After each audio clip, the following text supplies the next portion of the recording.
Good morning, friends. Welcome to another episode of Amateur Gardening. Today is May 14th, 2022. Well, I guess since the last time I did a video, I had a few things that changed. So let's get started. Here in this container is just multiple greens. I decided I wanted to send these greens to my front patio area. However, in my front patio area, the sun was a little different and it burned this container. So I ended up having to repot everything. So I just threw some green stuff in there. It's just regular collard greens, some spinach, and to see if I can even get some lettuce. As being an amateur gardener, especially with containers, I was told that lettuce was one of the easiest things to grow. Well, I haven't gotten any lettuce yet. It hasn't grown. Here, this is some cabbage, and it is growing slowly but surely. I've lost a little of them, a few of them, because of little bugs, but I've been trying to keep the soil moist, and they are surviving. Here was my container of carrots.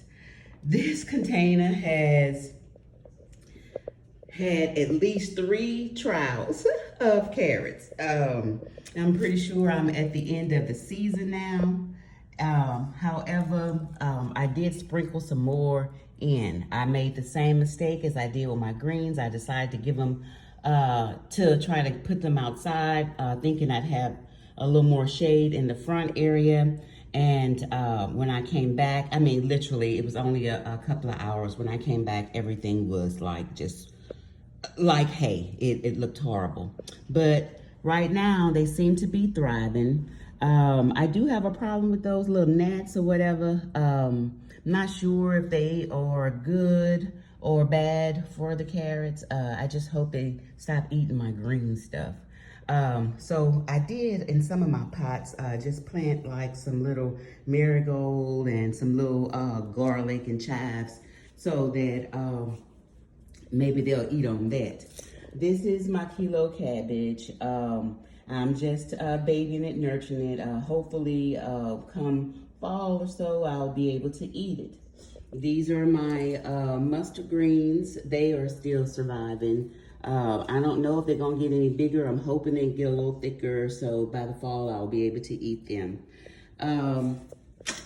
Here, this is garlic, chives. They're growing. They're just kind of straggly in the container, just keeping them watered.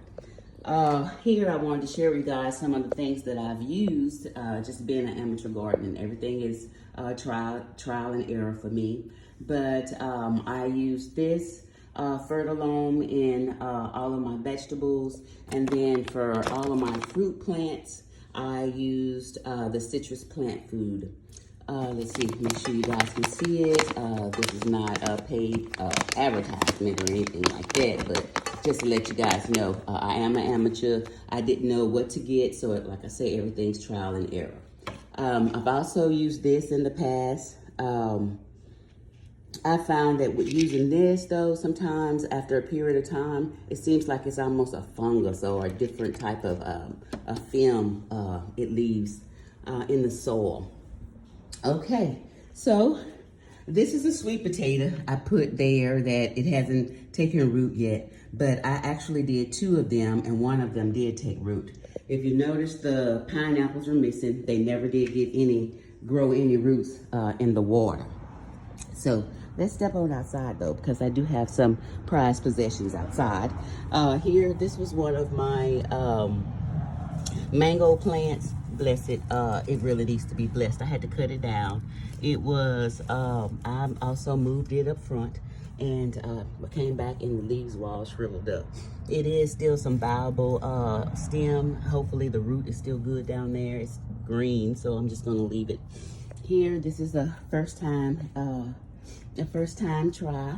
trial at cucumbers. And look, I have just been so amazed at watching these. I mean, just throughout the day, how they grow these little tentacles and they just climb on up. I've had to kind of guide them because they wanted to just climb where they're not supposed to climb. But they are doing really, really well. I did notice that I had like a little spot or something on here on my leaf on one of them, and I'm gonna watch it. Well, actually it was on two of them. One was like a little spriggly, and I had a pattern, and I'd seen it on a couple other things, so I went ahead and cut those leaves off. But I don't know if this is from maybe a little water splash or from being next to these beans, you know, so I'm gonna kind of watch that. But it could be a little water splash, because see, it's some right here too. So I just have to be mindful about how I water. In this container, I had planted like lettuce, spinach, let's see, and some beans. Well, if you can see the whole container, there's nothing too much growing in there. Those little bugs or whatever, when I had it in the inside, just literally ate all the green up in my in this container, except for the greens. I mean the beans. The beans start to sprout a little better when I grow a little better when I brought it outside. I have no idea what this is. It's got to be a lettuce, so hopefully it'll grow. This is probably a lettuce also. Oh, I do have a few more little green specimens in here. So yeah, that might be lettuce. Like I said, I did some bush fillet, bean bush fillet, spinach, and some lettuce. So we'll see. This bean it's finally opening up. This one is doing better also, and this one is doing better. I had one here in this corner, but I had to pull it. It wasn't doing well.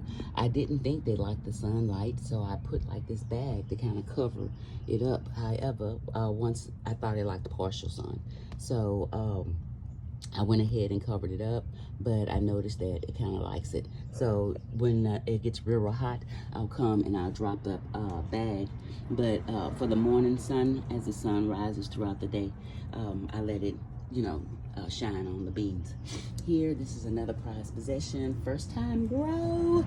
I don't know if I did this in the correct container, which I'm thinking I didn't at this point in time, because I didn't expect this much growth. And I didn't really, oh no, my finger, I didn't really plant many, but this is my strawberries, and they are doing great. Really, really good. But my strawberries also share a container with my watermelon. Okay, and see, this is what I'm talking about. You see this little squiggly line that's right here on this pattern? I've been seeing it from on a couple of my plants. So this little piece right here, I'm gonna come back and cut off, because whatever it is, I don't want it to spread. That's one thing I did learn last season, that if that little stuff starts taking over, then, you know, your plants are gonna be yellow, and then they're gonna die eventually, you know. So I don't know if that's from water that causes some type of bacteria or whatever. I don't know, but I do spray it. And I'll show you how the little spray that I use, that little neem oil, but you know, it don't do that well, I don't feel, but I still spray it. I guess something is better than nothing.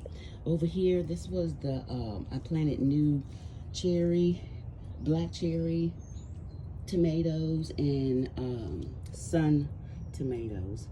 And I've already cut them back. They're growing, so hopefully I'll be getting some tomatoes soon. Here, this is a pepper plant. I'm not really sure. I think this is probably one of my jalapeno pepper plants. So, and here is another one. This one has multiple ones in it, and then what I learned last year is they don't like to be fooled with, so I'm not going to fool with it.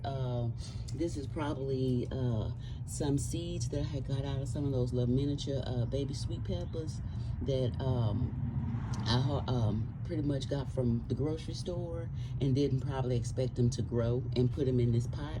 And look, got some beautiful plants. Here is my okra. And they're thriving, just beautiful, just beautiful. Back in here, There you go. Got one trying to grow. Some more. So that'll be, I'm looking forward to the okra. Here, this is, I want to say this is garlic that I put in here. And it's doing well. Have no idea when I'm supposed to harvest it or anything. Remember, this is the yellow. If you watch some of the previous videos, you know this is the container where things go and don't grow. Well, okay. I think I put a piece of garlic clove or something in there at one point, and probably a partial piece of onion. So I don't know which is which. However, it is thriving. In the inside, if you watch the previous videos, I did have some white potatoes, like some little boiled potatoes. Well, you guys, I promise you, I waterlogged those things. I didn't mean to. I thought I had them in enough drainage. However, when as the plants started to die back, I was thinking I was getting my potatoes was growing under there. After they died all the way down, I was like, well, okay, let's get potatoes. Pulled it out, and it was nothing but soil and just pretty much root rot. So I started over, and I didn't do any potatoes, but I did do sweet potatoes. And look how beautiful. I just replanted it. I put this plastic on it so I can make sure I'm not gonna overwater this time. I'm just gonna let them be beautiful. And I put these little leaves. I replanted this last night because I had it in a smaller container because I only planted like one potato in there. And look how beautiful. One sweet potato. And how many plants I've got off of that. And I mean, they are healthy, healthy, healthy. So I'm going to put this back. I'm going to leave it alone. And I'm going to wait until it is time to pull them. Now, anybody who have any comments or any ideas for improvement, be glad to leave it in the comment section. Here is another sweet potato that's growing in this basket, and it is starting to come up also. So, and once again, with the sweet potatoes, just like the potatoes, just like the carrots, in the inside, it was just, it just attracted like little bugs. I mean, I just don't know what to say, but I think it just took over, and I waterlogged it. So, anyway, thank you guys for spending a little time with me. I have started another little garden up front, but I'll show you guys that another time. Time's kind of moving on now. But once again, these are some of my supplies that I've been using. Not the Tide, that's just something I created to spray my little plants with. And this is what I use to try to keep the little gnats off of my plants. So until next time, be blessed, love and light.